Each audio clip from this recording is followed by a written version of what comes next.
Pregnancy के दौरान एक बहुत ही रेलेवेंट क्वेश्चन जो अधिकतर हर पेशेंट ओपीडी में पूछता है कि क्या मैं ट्रैवल कर सकता हूँ। तो क्या प्रेगनेंसी में ट्रैवल सेफ है? अगर सेफ है, क्या हर ट्राइमेस्टर में ट्रैवल कर सकते हैं? किन कंडीशंस में ट्रैवल नहीं करना चाहिए? कब तक ट्रैवल कर सकते हैं? मोड ऑफ ट्रैवल क्या रहेगा? आज इस वीडियो में इसी के बारे में बात करूंगी मैं। Hello everyone, I am doctor Kanchan Malik, a woman disease specialist in Meerut. Travel एक ऐसा इम्पॉर्टेंट और ज़रूरी क्वेश्चन हो गया है जिसका आंसर ओपीडी में मैं हर पेशेंट को करती हूँ, क्योंकि हर पेशेंट का ये क्वेश्चन है कि डॉक्टर क्या मैं ट्रैवल कर लूँ। और कुछ पेशेंट्स जो बाहर रहते हैं और उनको अपने नेटिव हाउस आना होता है, तो वो कौन से टाइम तक अपने घर आ सकते हैं सेफली और कौन से मोड ऑफ ट्रैवल से आ सकते हैं, ये जानना बहुत ज़रूरी है। प्रेगनेंसी में आप ट्रैवल कर सकते हैं और उसमें कोई भी दिक्कत नहीं है। कोशिश ये करनी चाहिए कि फर्स्ट ट्राइमेस्टर में आप ट्रैवल ना करें, क्योंकि फर्स्ट ट्राइमेस्टर में नाइडेशन हो रहा होता है बेबी का, तो उसमें कोई भी इस तरीके की बेवजह ट्रैवलिंग अवॉइड करनी चाहिए। अगर इमरजेंसी है तो ट्रैवल करने में कोई बहुत ज़्यादा दिक्कत नहीं है। ट्रैवल करना फर्स्ट ट्राइमेस्टर में अवॉइड करना चाहिए और उसके बाद 8th मंथ के बाद अवॉइड करना चाहिए, क्योंकि आपको ये मालूम नहीं रहता कि 8 मंथ्स के बाद आपकी डिलीवरी कब हो जाए। कौन सी ऐसी कंडीशंस हैं जिनमें आपको ट्रैवल बिल्कुल नहीं करना चाहिए, जिनमें आप हाई रिस्क प्रेग्नेंट हैं, जैसे कि जिनमें आपका पहले कोई ब्लीडिंग एपिसोड हो चुका है, या आपको पेन रहता है, या आपकी पहली हिस्ट्री प्रीमेच्योर डिलीवरी की है, या पहले आपकी प्रीमेच्योर रप्चर ऑफ मेम्ब्रेन्स हो गई थी, या बार बार एबॉर्शन हुआ था पहले। उन केसेस में आपको ट्रैवल अवॉइड करना चाहिए। दूसरी कंडीशंस हैं जिनमें आपका अल्ट्रासाउंड हुआ और डॉक्टर ने आपको ये बताया कि आपका प्लेसेंटा नीचे है। लो लाइंग प्लेसेंटा में भी प्रेगनेंसी में ट्रैवल को अवॉइड करना चाहिए। नॉर्मल प्रेगनेंसी में जो एक ड्यूरेशन है जिसमें आप सेफली ट्रैवल कर सकते हैं, that is 14 weeks to 28 to 30 weeks. ये टाइम यानी कि सेकेंड ट्राइमेस्टर, जो कि बिल्कुल एक सेफ़ पीरियड होता है, और इसमें जो साइड इफ़ेक्ट्स होते हैं जैसे कि नॉज़िया, वॉमिटिंग, पेन, ये सब बहुत ही कम होते हैं। तो आप अपनी जर्नी को एन्जॉय कर सकते हैं। कि मोड ऑफ ट्रैवल क्या होना चाहिए? मोड ऑफ ट्रैवल में by road, by air, by ship, कौन सा मोड यूज़ करें, एक एक करके देखते हैं।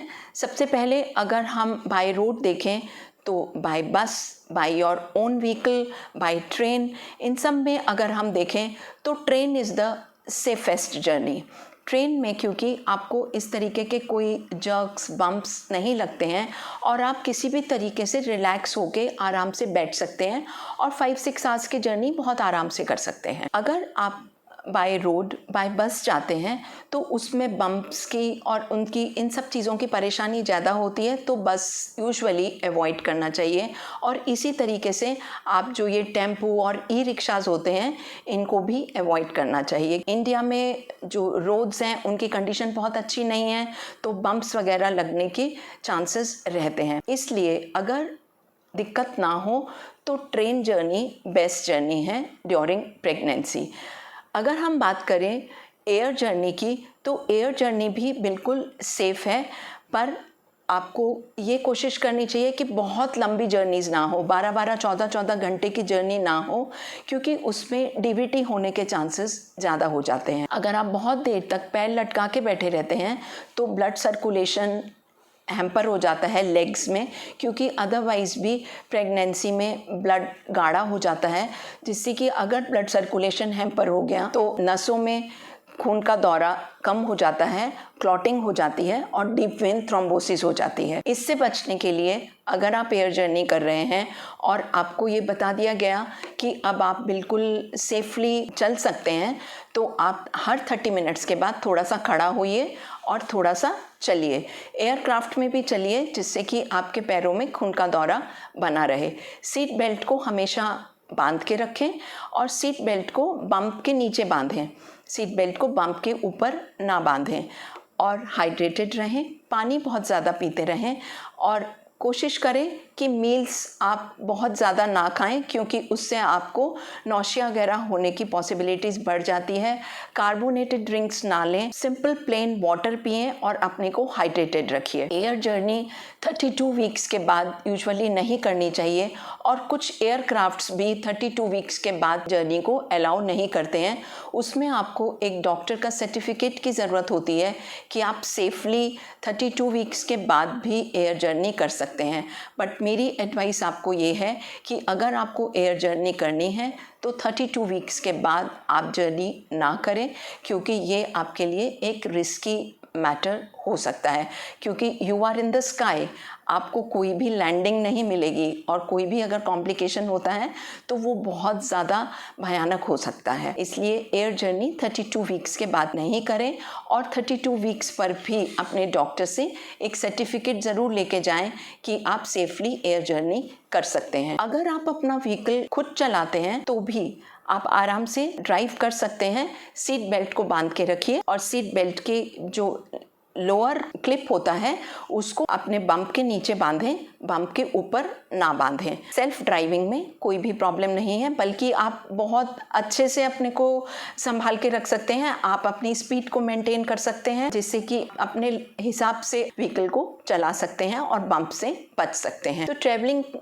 बिल्कुल प्रेगनेंसी में ये नहीं है कि आप अपनी लाइफ को स्टैंड स्टिल कर दें और बिल्कुल घर पे बैठ जाएं और कहीं चले वेले नहीं। बस समझदारी से रहिए और कोई दिक्कत नहीं है। अगर आप शिप से जाते हैं तो भी कोई दिक्कत नहीं है, बट शिप में कई लोगों को बहुत ज़्यादा शिप सिकनेस हो जाती है, जिससे कि बहुत एक्सट्रीम नौजिया हो जाता है। तो ऐसे में जिन पेशेंट्स को इस तरीके की प्रॉब्लम रहती है वो शिप जर्नी अवॉइड करें, अदरवाइज शिप में जाने में भी कोई प्रॉब्लम नहीं है। तो प्रेगनेंसी एक बिल्कुल नॉर्मल फिजियोलॉजी है, इसमें ऐसा नहीं है कि बहुत ज़्यादा इफ बट्स हैं। आपका बच्चा बहुत सारी लेयर्स के नीचे है, पहले मदर की स्किन, उसकी मसल्स, फिर यूट्रस की मसल्स, उसके बाद एमनियोटिक फ्लूइड, बच्चा एक पानी में रहता है। तो नेचर ने एक बच्चे को बहुत ज़्यादा सुरक्षा प्रदान की हुई है, लेकिन हम अपने आप कुछ ऐसी बातें ना करें जो बच्चे को नुकसान करें। अगर आपके डॉक्टर ने आपको एडवाइस करा कि आप जर्नी कर सकते हैं, ट्रैवल कर सकते हैं, तो कोई दिक्कत नहीं है। और अगर आपके डॉक्टर ने मना करा है तो प्लीज़ उनका कहना मानिए, और उन्होंने कुछ मना करा तो उसके पीछे कोई मतलब होगा। आप हाई रिस्क प्रेगनेंसी होंगे, या आपकी कॉम्प्लिकेटेड प्रेगनेंसी होगी, या बैड ऑब्स्टेट्रिक हिस्ट्री होगी, तभी आपके डॉक्टर्स मना करते हैं। तो आप समझदारी से अपनी प्रेगनेंसी को आगे बढ़ाएं। Wishing you a happy motherhood, happy pregnancy. Take care of yourself and enjoy your journey. Bye.